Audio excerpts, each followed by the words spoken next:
sa kanyang panahon. Kung minsan ang pagmamadali ng tao ang nagiging dahilan ng kanyang kabiguan. Mga kaibigan, narito't ating pakinggan ang naging karanasan ni Eritz sa ating tulang sa kanyang panahon. Gabi ka na naman umuwi. Galing ka na naman sa mga barkada mo, no? Eto na naman tayo eh. Ba't ka ba nagagalit, ha? Hindi naman kayo nagugutom dito na anak natin, ha? Oo, hindi nga. O, di ba? Dahil kumikita ako, sinasagot ko yung mga pangailangan namin.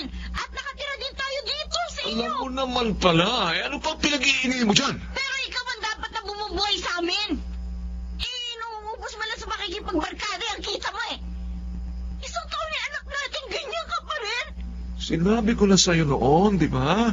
Gusto ko pang mag-enjoy sa pagiging single. Nagmadali ka, magsama tayo. O yan, kasalanan mo. How dare you? Aray? Alam niya ka, ba't mo ako sinampan, ha? Ha? Dahil sinisisi mo ako. Ikaw naman itong bumungkit sa akin, ah. Eh, Rich, magulang ko nga, hindi ako sinasaktan. Ikaw pa ang gumawa niya sa akin. Ha? Ikaw pa? Ha? Iyan mo, braso Ha? mo. Ikaw, dahil ka kung hindi ka nakatagal. Lumayas ka rito, ha? Bumalik ka sa inyo!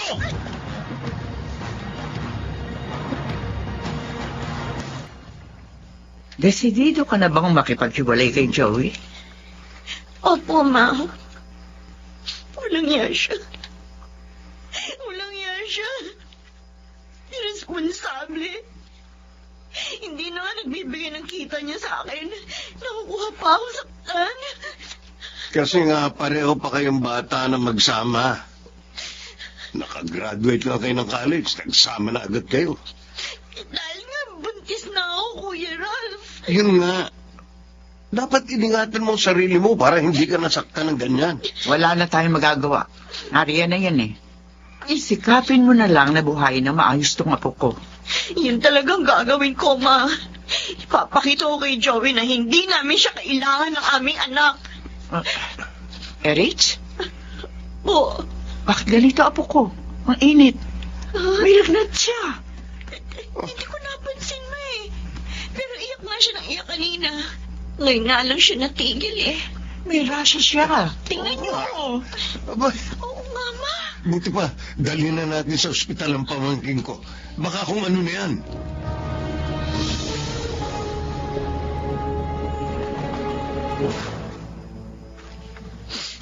Baby. Baby ko. Sorry, anak. Hindi ko na malayan. Namindegi ka na pala.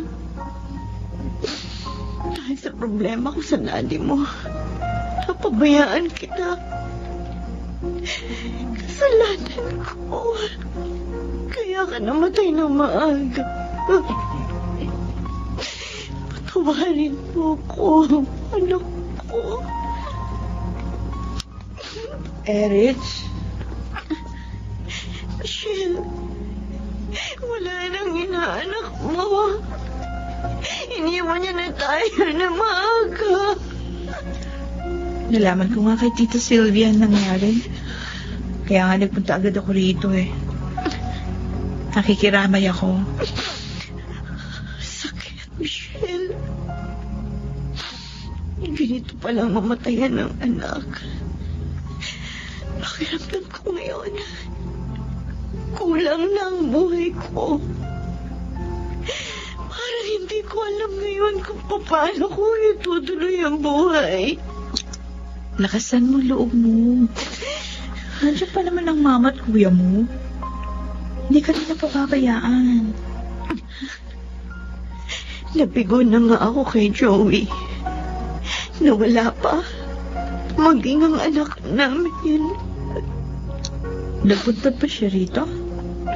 Oo, kagabi. Pero hindi ko siya hinarap. Ayoko siya makita. Sina Mama at Kuya Richard ang kumausap sa kanya. Kalimutan mo na yung nangyari sa inyo ni Joey. Sikapin mong bumangon sa iyong pagkakadapa. At muling magbalik sigla.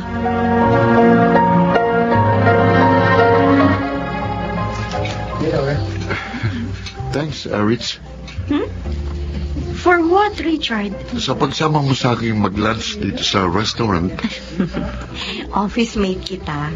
Maayos kang nag-imbita, kaya sumama ako sa inyo. Mabuti na lang pala. Dito ko nilipat ang main office sa inyo. Bakit? Dahil nakilala kita, mas naging masaya at makulay ang buhay ko. Richard? Huwag kang magalit, ha?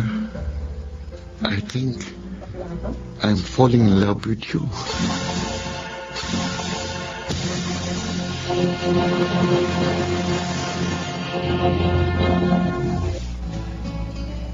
Ralph, thank you sa pagpapahiram ng laptop. Natapos ko rin yung proposal ko. Okay lang yun, Michelle. Best friend ka ng kapatid ko.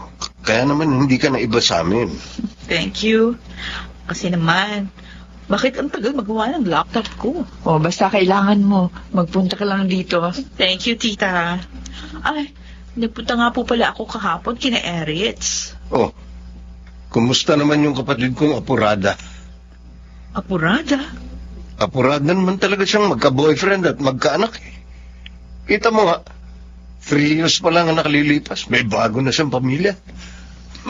Parang walang takot masaktan. Iniisip siguro ng kapatid mo na hindi na mangyayari sa kanya ang nangyari na noon. Nga, siguro nga po, tita. Oh, kumusta naman sila?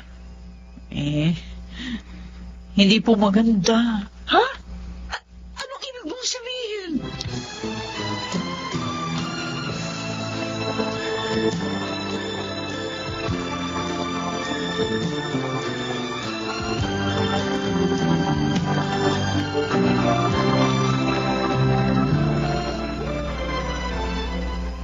Bakit ngayon ka lang?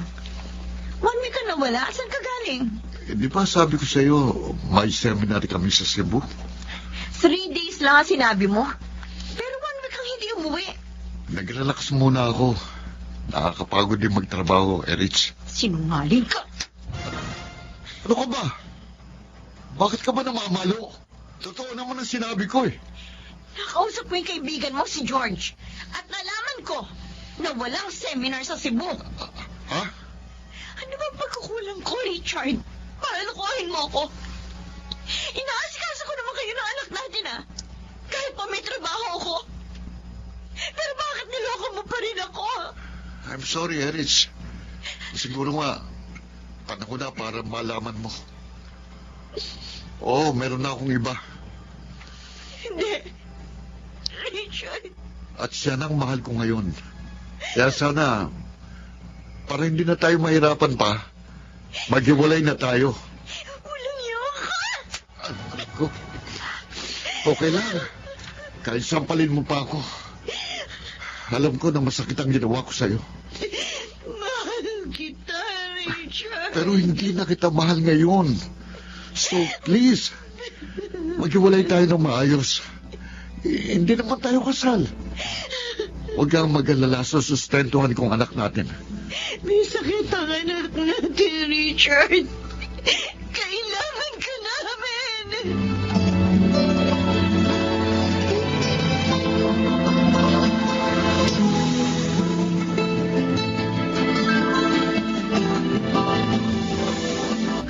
Wala na ako nagawa. Kundi umalis doon, Michelle. Kasama ang baby namin. Dahil sa sinabi ni Richard na hindi niya na ako mahal. Ano lalaki yun? Kaya pala hindi ka niya pinakasalan. Kahit na 3 taon na kayo nagsasama. Yung pala hihiwalayan ka rin. Napakasakit. Minahal ko siya nang higit kay Joey. Ganito lang pala mapapala ako. Erich! Erich! Si tita. Ma, bakit po? Si baby! Hindi makahinga! Ano po? Dali natin siya sa ospital ngayon din!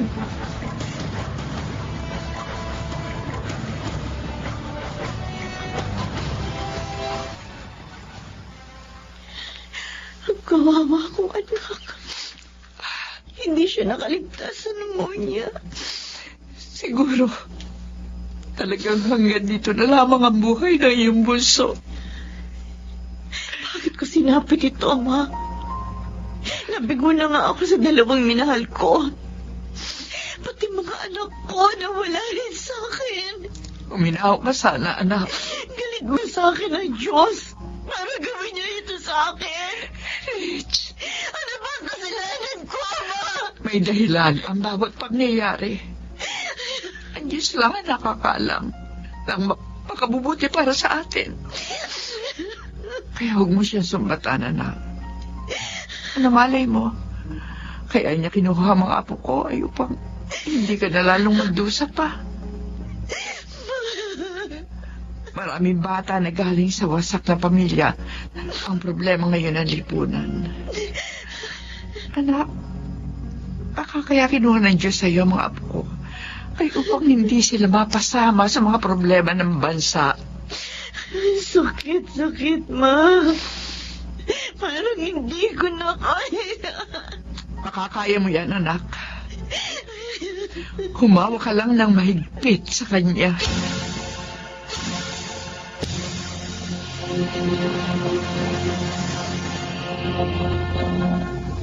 Ay, buti naman nagpapahangin ka na dito sa garden ninyo, Eritz.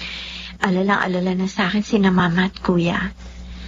Kaya naisip ko, piliting magpakatatag. Ayoko nang bigyan pa sila ng dagdag na problema. Tama. Right move yan. Yan ginawa mo. Ngayon ko rin na-realize sa mga pagkakamali ko. Pagka-graduate ko pa lang, hindi ko pa nga napapasaya si Mama. Nagkaanak na ako. Nung magkahiwalay naman kami ni Joey at pumanaw ang anak namin, hindi pa nagtatagal nag-boyfriend na ako at muling nagkaanak. Masyado ako nagmadali, Michelle. Nadala ako ng kapusukan ko. Mabuti naman. Naiintindihan mo na ngayon ang lahat. Sana, kapag nakabangon ka lang muli, huwag ka munang mag-apura. Patatagin mo muna ang iyong sarili.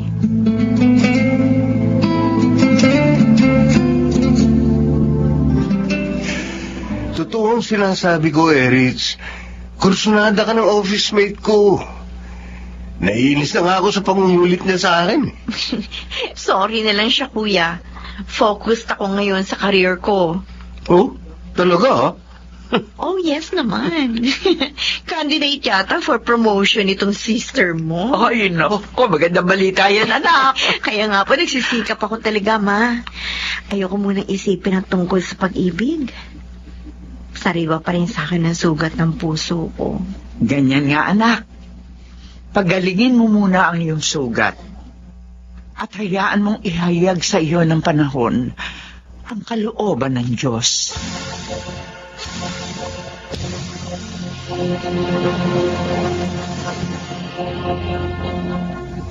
Sa kanyang panahon. Lahat ng tao'y dumaraan sa pagsubok, mahirap man o mayaman. At kahit na nga ang mga ibinubuhay ang kanyang kalooban. Mga kaibigan, narito po ang naging karanasan ni Miguel sa ating dulang sa kanyang panahon.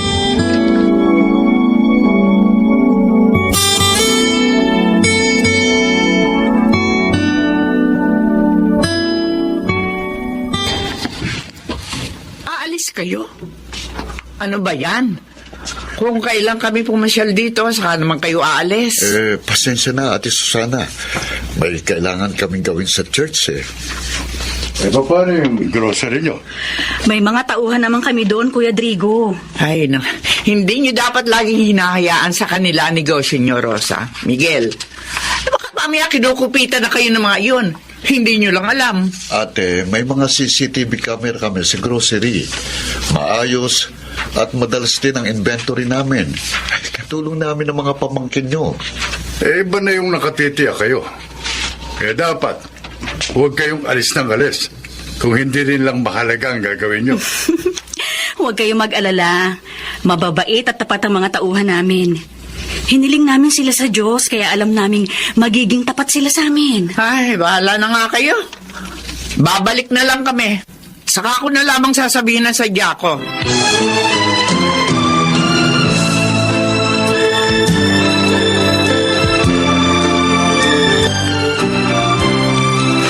Napakainit sa church kanina, no? Oo nga, Rosa.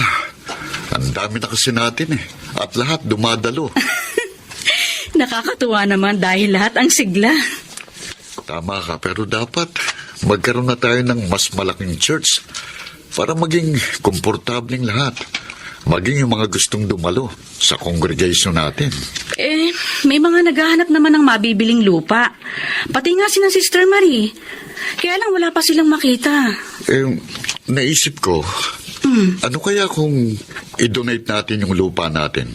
Total, bakante naman yun. Oo nga, no? Oh, di ba? At malaki yun. At kapag doon itinayo ang church natin, magiging komportable ng lahat ng pupunta doon. Pero, papayag kaya yung mga anak natin? Kasi, magiging kabawasan yun sa mga mana nila.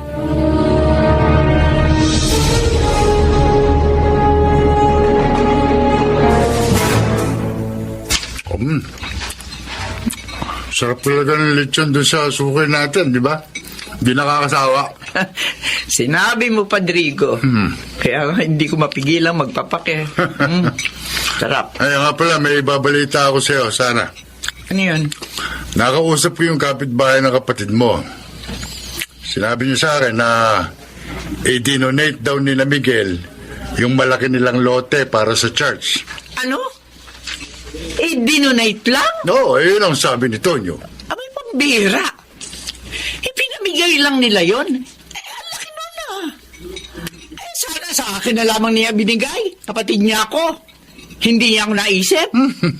Ewan ko ba rin sa kapatid mo? Di man lamang nang hinayang Bakit kita sa akin ng lalaking yun?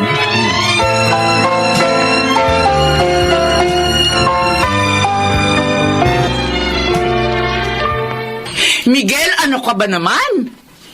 Hindi ka man lang ba nang hinayang sa ginawa mo?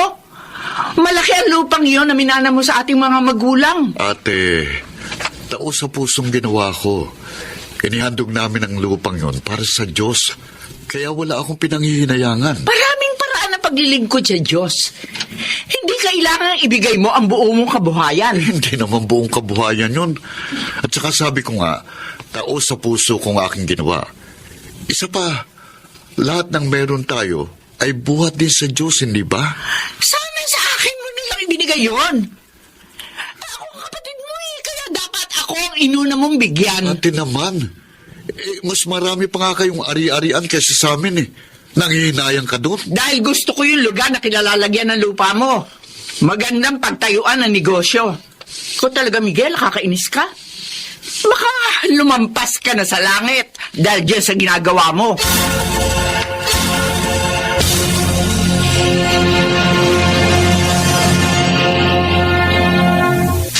Masayang-masayang mga nabigyan natin ng tulong kanina, Miguel. May napaiyak pa nga sa tuwa. Nakita ko rin yun, Rosa. Yung iba naman, hindi matapos-tapos ang pasasalamat sa atin. Kaya sulit kahit nakakapagod. Bakas din sa mukha nila na nagliwanag ang kanilang isip. Dahil sa mga salita ng Diyos na ipinayo natin sa kanila. Miguel! Oh. Ang tricycle! Oh!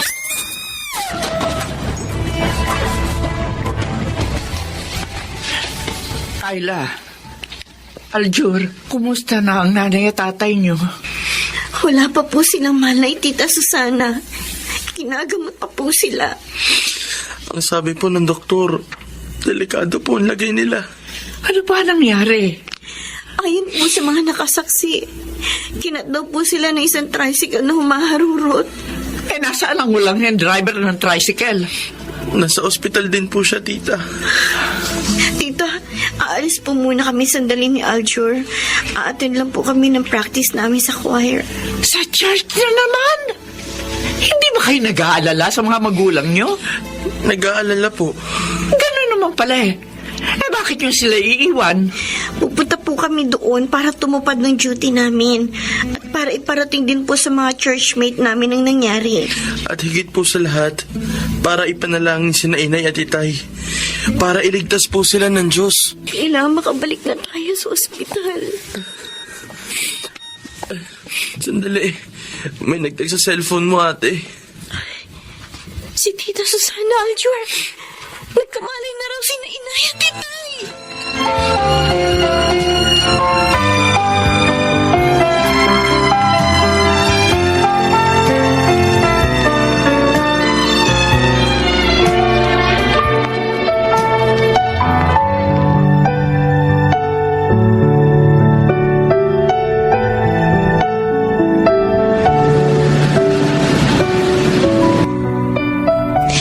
Ang dami natin pagkain na ya. Bakit po ba?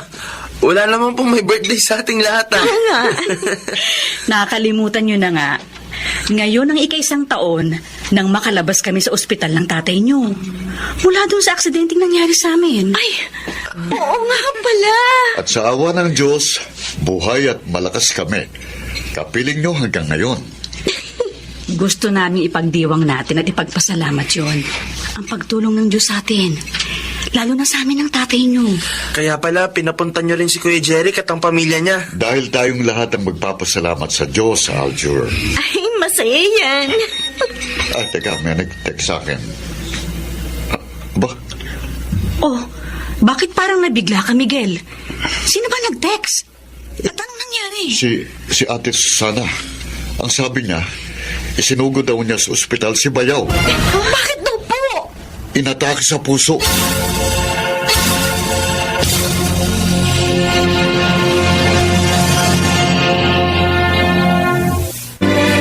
Miguel, mula pa nang dumating ka kanina, wala kang kibo. May problema ba tayo sa negosyo? Wala, Rosa. Bakit ka ganyan? Naaawa lang ako kina Ate Susana. Nakalabas na ng ospital si Kuya Drigo, di ba? Yun nga lang, mahabang gamutan pa ang kailangan para muling makalakad siya at makapagsalita ng maayos. Malaking gastusin pa yun. May nabalitaan kasi ko tungkol sa kanila eh. Nabalitaan? Ano yun?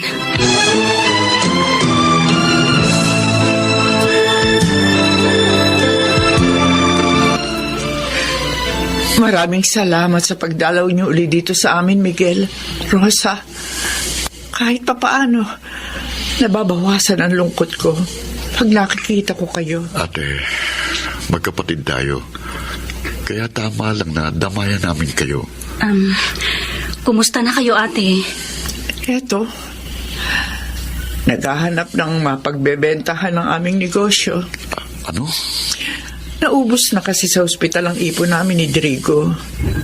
At kailangan namin ng panggastos upang maipagpatuloy ang kanyang therapy.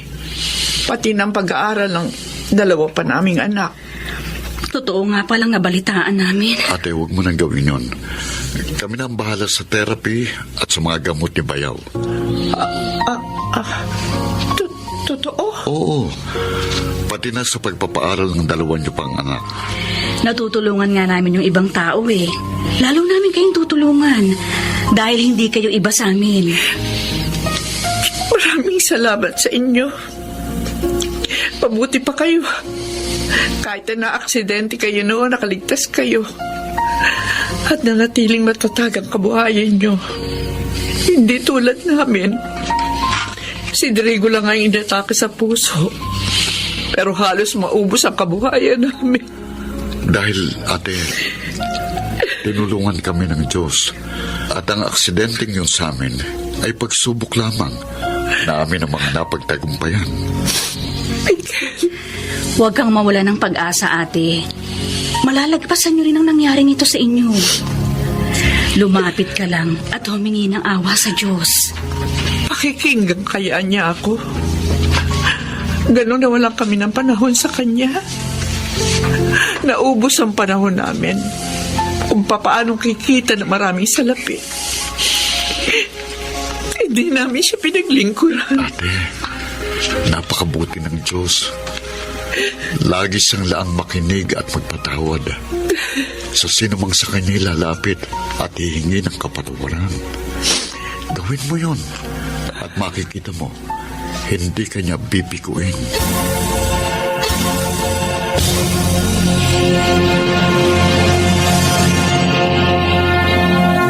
Sa kanyang panahon,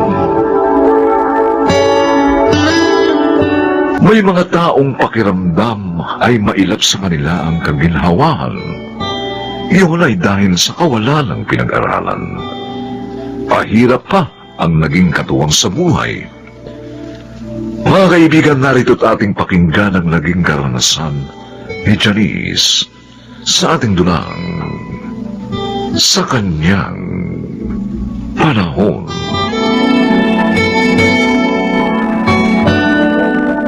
Nay, mabuti po dumating na kayo. Gutom na po kami ni Charles. Pasensya na, Ruby, anak. Tinulungan ko pa kasi si Aling Barang sa pag-aasikaso dun sa mga dumating na nakikipaglamay sa kanila eh. Sige na, tawagin mo na si Charles. May dala po kayong ulam. Sopas ito, anak. Galing kina Aling Barang. Lagyan niyo na lang to ni Charles ng kanin para mabusog kayo, ha? Sige na. Kayo po, Nay. Pinakain na ako ni Aling Barang. Maraming sopas ito, kaya may almusal pa tayo bukas.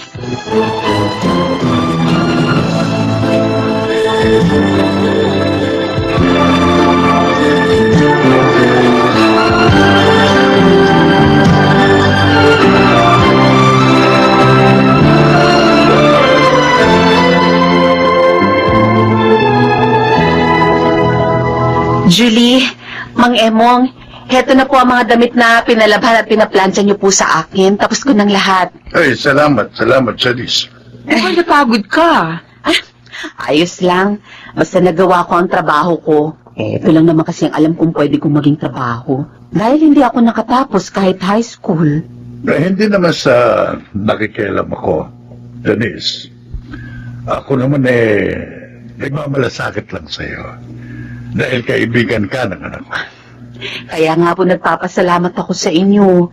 Bukod sa pagmamalasakit ninyo, natutulungan niyo pa ako. Ay, walang anuman yun, Janice. Pero tingin ko, mas makatutulong kung mag-aasawa kang muli. Yung kaya kayong buhayin mag-ina. Ay, ano ba naman kayo kung ano sinasabi niyo? Hindi ako nagbibiro, anak. Malay natin, makahanap si Janice ng mainam na makakatuwang niya sa buhay. Parang ayaw ko na po mag-asawang muli. Natatakot na ho ako, Mang Emong. Dahil ba sa mga pahirap na naranasan mo sa una mong asawa? Opo. Mula nang mamatay si Dodong, nakalaya na ako sa mga hirap ng katawan at kalooban. At ayoko na po maulit pa yun. Tama ang kaibigan ko, Tay. Mahirap po magtiwalang muli. Saka isa pa, may anak siyang babae. Baka mamaya, salbahihin lang yun ang magiging asawa niya.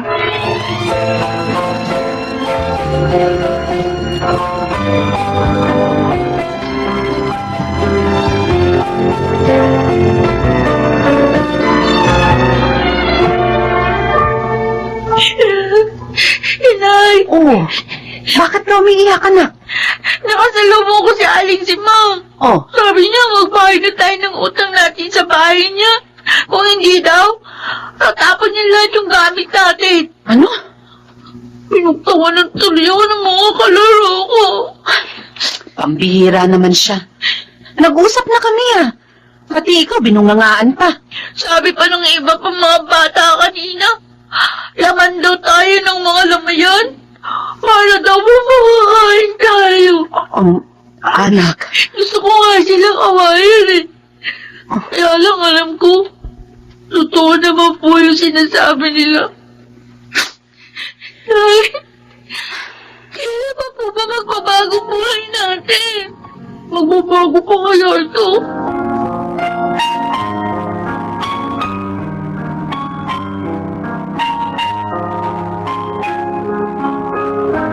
Lino, narito ka pala. Nagtinda ako ng mga kakanin. Kumango ako kaya ngayon lang ako dumating. Okay lang, Janice. Kumusta naman ang pagtitinda mo? Ay, ayos naman. Naipaubos ko, kaya may kita ako kahit papaano. may pambaon ng mga anak ko. Kung tinatanggap mo na ba ako, hindi ka na nahihirapan pa. Ako na maghahanap buhay para sa inyo. Lino, alam mo ang dahilan kung bakit ayoko na mag-asawa. Sobra akong naghirap sa pumanaw kong asawa. Maging ang mga anak namin. Sinasaktan niya dati. Hindi ko gagawin sa inyo yun. Pangako. Lahat gagawin ko para maging maligaya kayo sa piling ko. Magtiwala ka sana.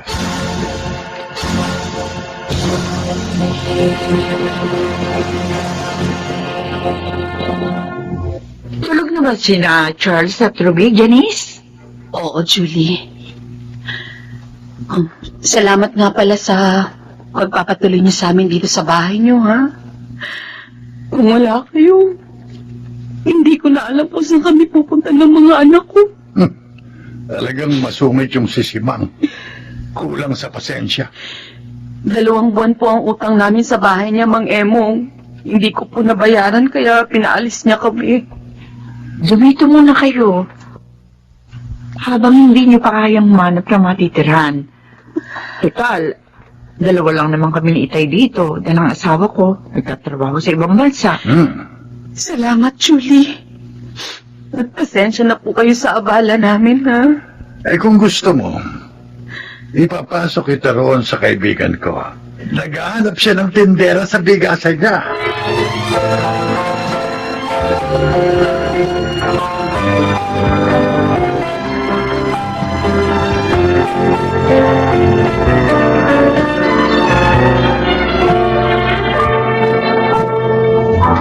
Ganun pala nangyari sa inyo ng mga anak mo.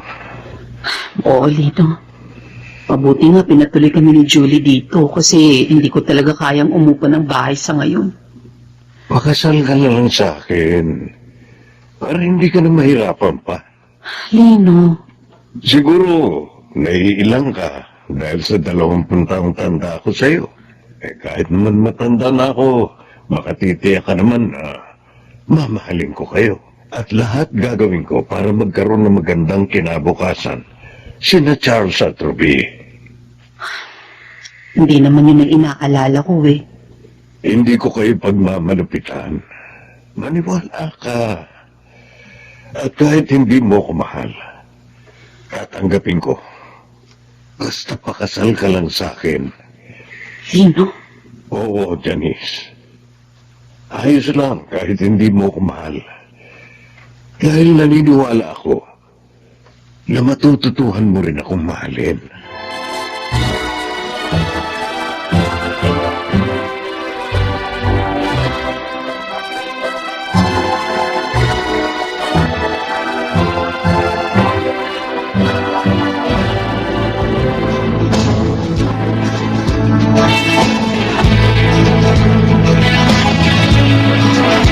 Ito po yung padalang ulam ni Inay para po sa inyo ni Tita Julie, Lolo Emong. Salamat, Ruby. Kumusta naman kayo ngayon doon kay Lino? Okay na okay po. Mabait po si Tatay Lino sa amin ni Charles. At saka, mahal na mahal po niya si Inay. Salamat naman. Hindi ako nagkamali sa payo sa nanay mo na muling mag-asawa. Sabi nga po ni Inay, mag-aral kaming mabuti ni Charles. Para naman po, matuwa si Tatay Lino. Tama ang nanay niyo. At ipagpasalamat niyo sa Diyos ang pagdating niya sa buhay niyo.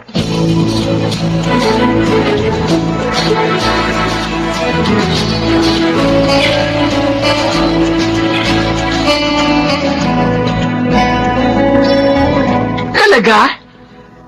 Matatapos na sa koleyo si Charles? oo, Julie. Accounting ang kinuha niyang kurso. Ang bilis ng panahon, ano? Parang kailan lang na magtapos ng management si Ruby.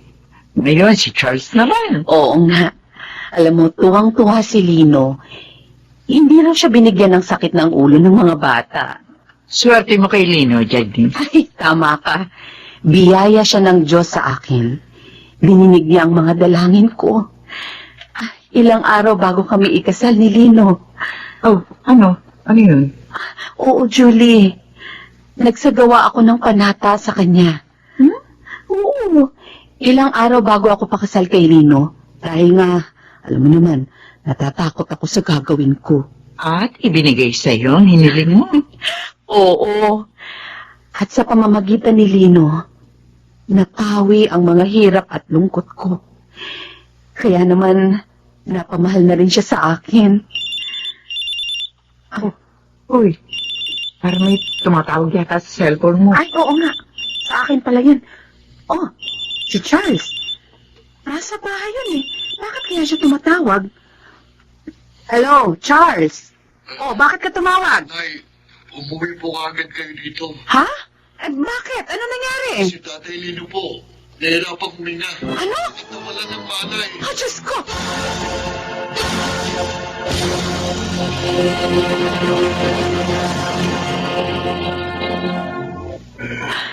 Janice, Narito ako, Lino. naiiwan na kita. Huwag. Huwag kang magsalita ng ganyan. Kagaling ka pa. Nararamdaman ko, hindi na ako magtatagal. Lino. Lino, mahal kita. Hindi mo ako iiwan. Salamat sa'yo. Sa inyo, nina Charles at Ruby. Dahil naging maligaya ako sa mga panahong kasama ko kayo. Kami nga po dapat magpasalamat sa inyo, Tatay Lino. Dahil minahal niyo si Inay at kaming dalawang magkapatid.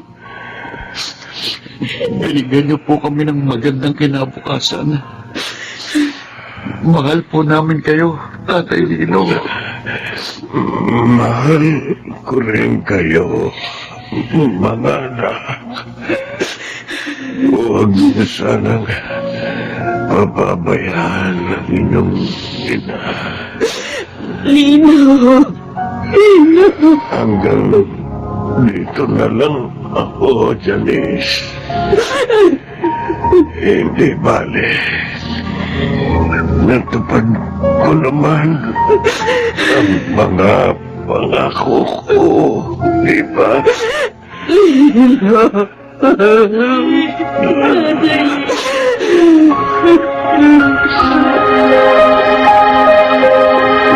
Malayo po dito yung bago kong trabaho, Nay. Kaya gusto ko sana sumama na lang kayo ni Charles sa Ate akin. Ruby, hindi iiwan ni Inay ang bahay na ito. Kaya nga ako, dito na lang ako naghanap ng trabaho eh. Hindi ko talaga maiiwan ang bahay na ito, mga anak. Iingatan ko to. Sabi ko na sa'yo, ate. Dahil maraming magagandang ala-ala ang naririto. Ala-ala ng isang lalaking naging mabuti kong katuwang sa panahon ng aking kahirapan.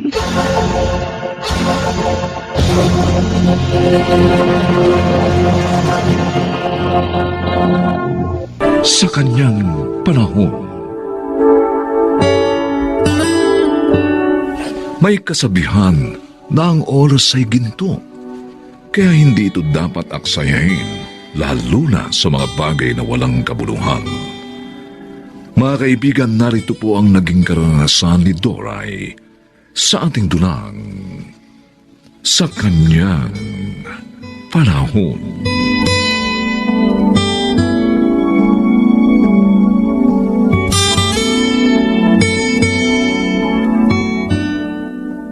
Ay, dumating na pala kayo, Itay. Oo, Ami. At hulaan ko. Wala na naman ang nanay mo, kaya ikaw ang kumuha ng mga tuyong damit natin sa sampayan. Opo, Itay. Kanina pa ako rito pero wala pa rin si Inay eh.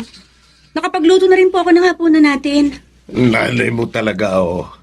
Hindi na nagbago. Napakaraming ulit ko na siya pinagsabihan na iwasan ang pakikialam sa buhay na may buhay. Eh, ganun pa rin siya hanggang ngayon. Para nga pong walang pagkadala si Inay. Kahit na madalas siyang mapaaway, hindi pa rin nagbabago. Ay, nako! narito na pala kay Tinoy. Ami, Kanina pa po, inay. pasensya na kayo ha. Si Marimpekta kasi. Nako, ang daming kwento. Hindi agad ako nakaalis. Ikaw talaga, Doray. 2021 na. Hindi ka pa rin nagbabago. Mahilig ka pa rin mag-chismis ng buhay na may buhay. Oh, ito naman si Tinoy, oh. Ay, mabuti pa. Magluluto ako ng hapunan natin. Huwag na. Dahil nakaluto na ang anak natin. Kasi nga, wala ka.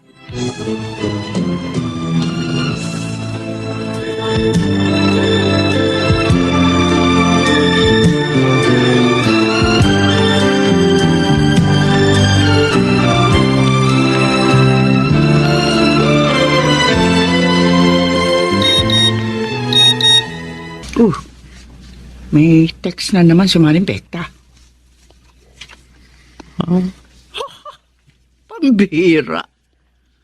Yung palang trabaho ng kapitbahay nila. Ay, tapos kung umarte, akala mo sobrang hinihin. Yung pala nagbebenta ng aliw. Pwe, kakahiya oh. Text ulit si Kumare. Ay, teka, ano ba inaamoy kung amoy nasusunog na sila? Ay, yung sinain ko! Ha? Sa kaya yun? Ay, sunog na! Patay ako dito sa asawa ko. Diyak nakatakot-takot na sermon na naman ang aabutin ko. O, Rigor, ito na yung hinihingi mo sinangag at tuyo. Salamat. Lota, napapansin ko na mag-ilo sa'yo mga kapitbahay natin, ha? Mababait naman sila. Kaya marami sa kanila kaibigan ko. Pero isa sa kanila, hindi ko gusto. Di mo gusto? Sino? Si Aling Doray. O bakit naman? Mukha naman siyang mabait. Chismosa kasi siya. At madalas masangkot sa gulo. Yun ang sabi ng ibang kapitbahay natin. Kahit daw nung wala pa tayo rito. Ganun ba? Oo. Kaya huwag kang masyadong makikipaglapit sa kanya. Aba, mahirap na. Baka masangkot ka pa sa gulong pinapasok niya.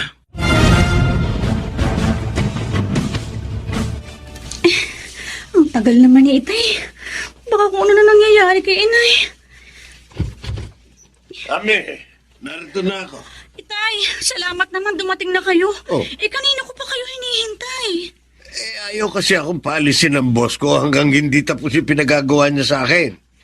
Nakiusap, kaya hindi ko na tinanggihan. Bakit ba? Nag-text ka na minamadali mo akong umuwi.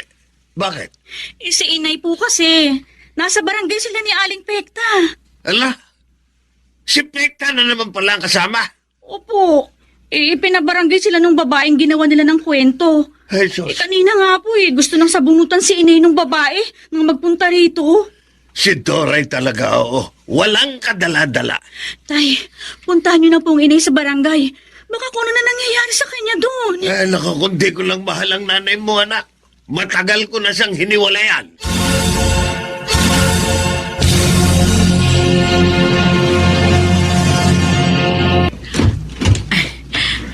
Ito ang bahay namin ng Kuya Regor Modindo. Halika, tuloy ka. Salamat, pinsan. Nandito ba si Kuya? Wala pa. Pero nabanggit ko sa kanya na dumating ka nga galing abroad at magkikita nga tayo. Tawagan natin si ate para malaman niya nandito ako. Mukhang na-miss mo ng gustong best friend mo ha, pinsan. Sinabi mo pa. Tsaka para maibigay ko tuloy ito sa kanya, itong pasalubong ko. Sigurado, magugustuhan niyo to.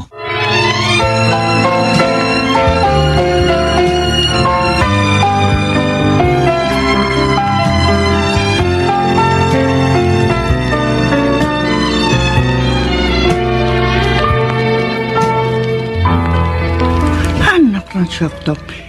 Hindi ako makapaniwala sa nakita ko. Si Lota, akbay ng isang gwapong lalaki. At masaya silang nag-uusap. Tapos, pumasok pa sila sa bahay nila ni Rigor. Paano yun? Di silang dalawa lang doon. Dahil wala doon si Rigor. Ay, nako. Anak lang Nay! Nasaan na po ba yung bill natin sa tubig at ilaw? Babae. Dahil nakita ko kanina umaga sa Rigor na papasok sa opisina. Bakit nga ganun? Anong ibig sabihin ng mga nakita ko? Pinagtatak sila ni Lota si Rigor. Hoy, naku, akala ko pa naman ulirang asawa siya. Pambirang babae, Nay! oo. Nasaan po yung bill natin sa ilaw at tubig? Ay, nahulog na kabayo! Ay, ano ka ba? Ba't ka ba nagugulat dyan? Hindi ko po kayo ginugulat. Kinakausap ko kayo pero hindi niyo ako marinig. Ganon. Pasensya ka na. May iniisip lang kasi ako. Ano po ba yun? Doray, Hmm. kanina ko pa napapansin. Parang may malalim kang iniisip. May problema ka ba? Wala, Tinoy. Bakit? Bakit ka nagkakaganyan?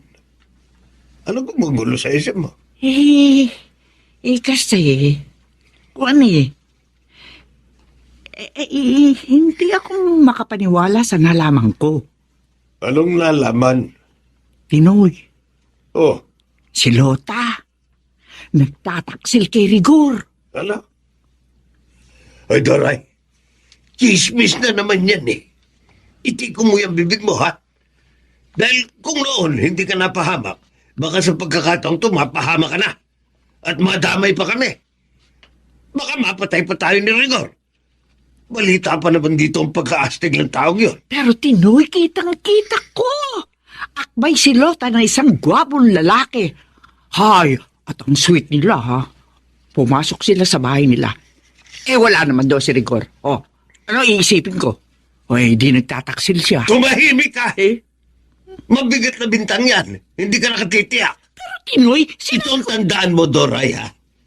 Kapag ikinalat mo't napahama ka, pababayaan na kita. Iiwan ka na namin ng anak natin. Naman, sobrang ng pagpapasensya ko sa'yo. Ngayon, kung hindi ka makikinig sa akin, talagang mawawalan ka na ng pamilya.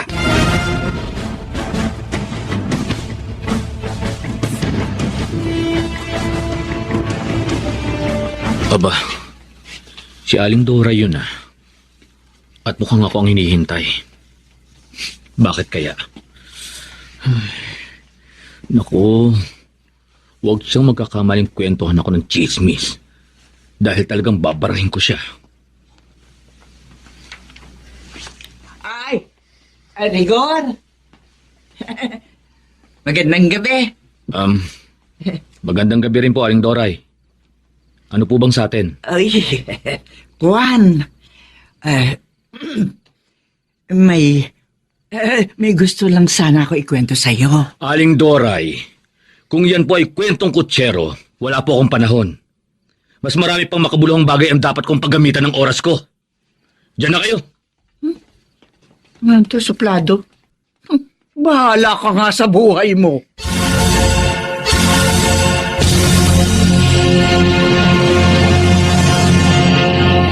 Ito ng Kuya Rigor mo, magstay ka rito ng ilang araw, Dindo. Para naman daw magkasama kayong muli, tulad nung araw. Siya nga naman, Dindo. Baka nakakahiya naman sa inyo. Makakaabala pa ako. Ano ba yung sinasabi mo? Bago ko pa napangasawa itong pinsan mo, mag-best friend na tayo. Kaya wala kang dapat ikahiya. Salamat, Kuya Best Friend. Hindi ka pa rin talaga nagbabago. Sige. Dito na muna ako. Miss ko na nga rin ang mga luto ni Ate Lota. Ayos! Doray, hindi ka na yata nagpupunta kina Pekta. Tinatamad na ako, Tinoy. Kaya naghahalaman na lamang ako dito sa ating bakuran. Talaga? Oo. Napapansin namin ng anak natin. Bihira ka na rin lumabas ng bahay. May sakit ka ba? Kung naman, ayaw niyo ba nun? Nagbabago na ako. Totoo ba yan? Oo, totoong-totoo na ito, Tinoy. Kasi nalaman ko, hindi naman pala kalaguyo ni Lota yung lalaki nakita kong nakakabay sa kanya. Pinsan pala niya yun. Diyan pa nga sa kanila nagbabakasyon eh. Nakita mo na. Kung nagkataong ikinalat mo ang hinala mo, malaking disgrasya ang inabot mo. At baka nadamay pa kami ni Ami. Kaya nga eh. Alam mo, hiyang-hiya ako sa inyo. Salamat na lang, binantaan mo ko. At hindi rin nakinig si Rigor sa akin. Dahil doon, kaya nakaligtas ako sa kapahamakan. Maging aral na sana sa iyo ang pangyayaring ito, Doray.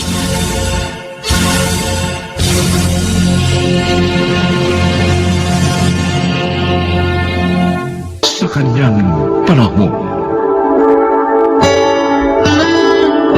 may pagkakataong malalaman lang talaga natin ang halaga ng isang bagay o isang tao kung wala na ito sa ating buhay. Mga kaibigan, narito ang naging karanasan ni Ingo sa ating dunang sa kanyang panahon.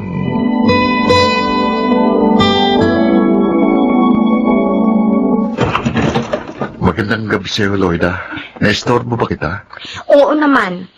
Sarap ng pagkakahiga ko eh. Malapit na nga ako makatulog. Ganun ba? Sige, alis na ako. Kunin mo na lang ito. Oh, ano naman ang laman nito? Kalderetang baka. Hindi ba yan ang paborito mo? Busog pa ako. Di, lagay mo na lang sa ref. Bukas mo na kainin. Masarap yan. Talaga lang ha.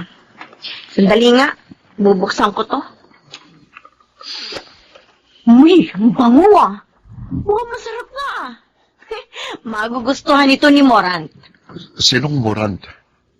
NBA player yan, di ba? Oo. Idol ko yun eh. Kaya yun din nga ipinangalan ko sa aso ko eh. Pambihira ka naman. Nagpakahirap ako sa pagluluto niyan. At ginawa kong espesyal tapos ipakakain mo lang sa aso. Pasalamat ka pa nga dahil sa aso ko ipakakain eh. Kesa naman ilagay ko yan sa kaning baboy. Pero kung nangihinayang ka, di ikaw na lang ako kumain yan. Sige na. Ipakain mo na yan sa aso mo.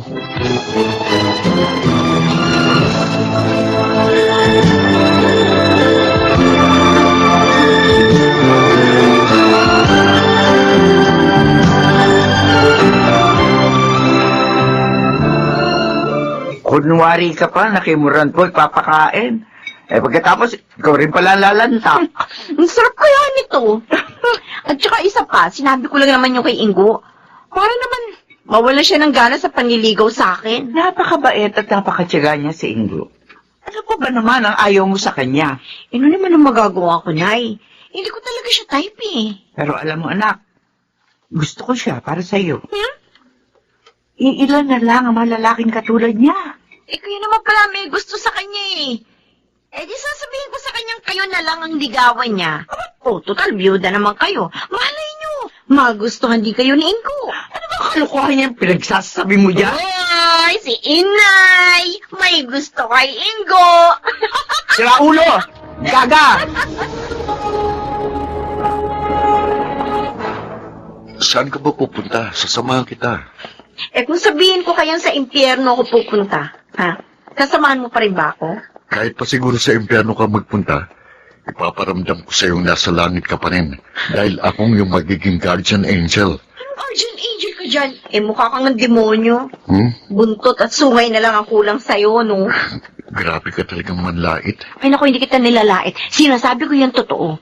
Hindi kita type eh. Kaya ba, di ba? Tanturan mo ako!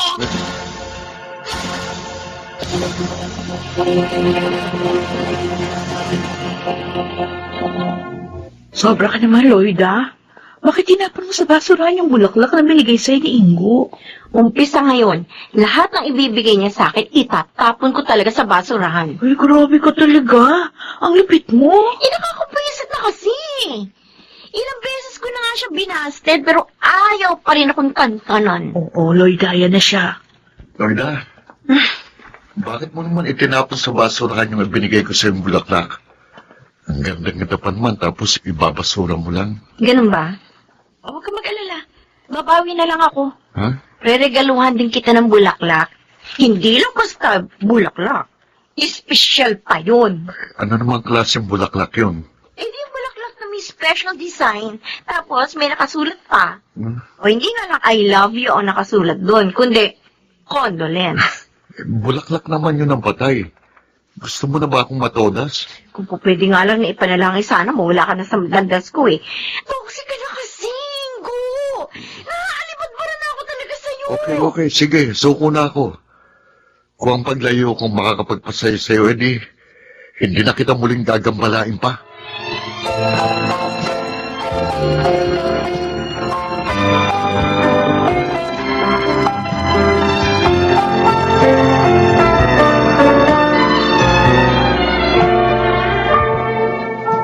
Pare, napakasakit talaga ng ginawa niya.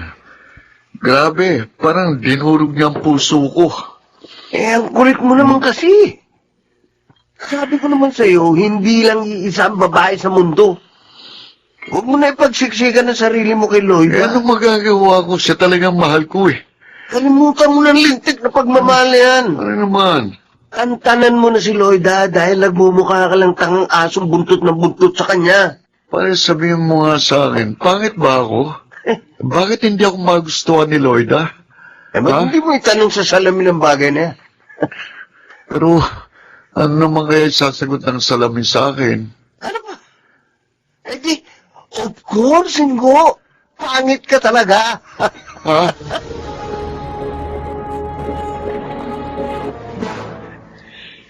Ang hirap naman ng ganito. Nakakapanibago. Wala tayong mautusan. Nag-resign na kasi si Ingo bilang messenger natin eh. Eh kasi masyado siya nasaktan sa mga ginagawa mo. Eh ano naman ang magagawa ko? Nakakairita naman talaga yung kakulitan niya eh. Alam mo, Lloyda, baka mamaya dumating yung panahon. Hahanapin mo rin siya. At magsisisi ka sa pag-reject mo sa kanya. Oo, aminin ko nga. Namimiss ko siya. Uy, naninibago kasi ako eh. Parang bang hindi kumpleto ang buhay ko kapag walang nambubwisit sa akin. Kulong mo. Namimiss niya si Inga. Ay! Ano ganyan? Ito, wala yun. Naninibago lang talaga ako, no? Don't worry, Lloyda. Eh. Huwag mo nang hanapin si Ingo. Dahil narito naman ako eh. Susme, may bagong toxic sa buhay ko. Hindi naman ako kasing kulit ni Ingo. Kaya hindi ka mababadrip sa akin, my darling. Uy, my darling daw, Lloyda, oh. Ang haba talaga ng hair mo. Naku, ewan ko sa'yo, Egay. Darlingin mo yung mukha mo. Wala ka rin maaasahan sa akin, no? Dahil mas pangit ka pa nga kay Ingo. Grabe ka talaga. Sige lang, Lloyda. Layitin mo ko at balang araw, mas pangit pa sa akin ang magiging kapalaran mo.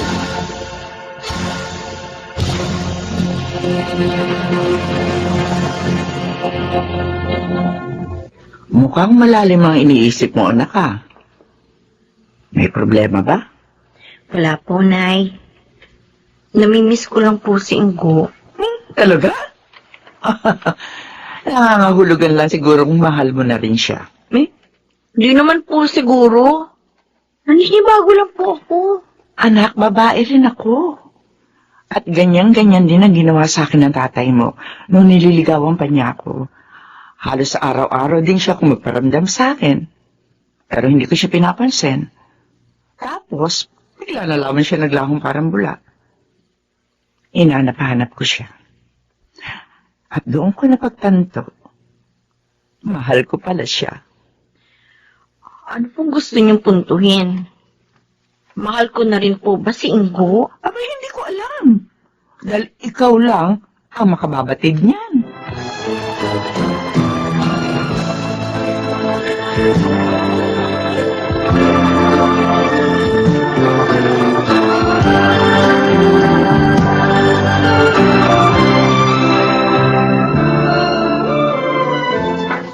Lloyda, hatid na kita. Di na bale, Egay. Makakauwi naman ako mag-isa eh. Sige na. Hatid ka lang naman eh. Hindi ka ba marunong umintindi? Ang sabi ko, gusto ko umuwi mag-isa. Kaya ko naman eh. Ayaw ko kasi may kasama asungot. Ganun. Asungot pala ako, ha? Ha? Aray ko, bitiwan mo nga. Dapat tinuturuan ng leksyon. Ha? Bitiwan mo ako! Bitiwan mo siya! Uy! May dumating na superhero. Si Super Ingo, ang bayaning siraulo. Ikaw ang siraulo. Walang yaka. Ito, sa balisong. Hindi ka obra dito. Papatayin kita, Ingo! Oh, Diyos ko! May hawak na balisong si Egay! Bagay sa'yo! Mamamatay ka, Ingo! Mamamatay ka!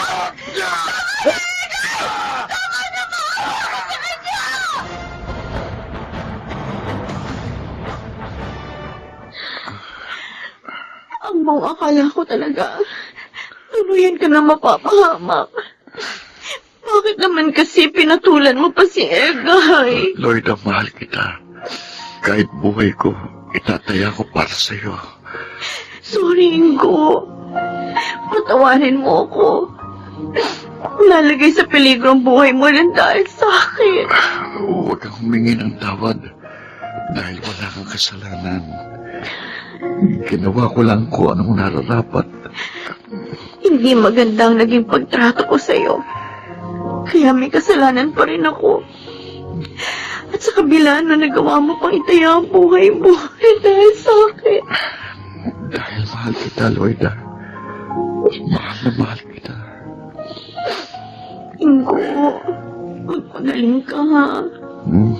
Dahil umpisa ngayon, mamahalin na rin kita. Ha? Promise. Talaga? Oo. Maraming salamat, Lloyda.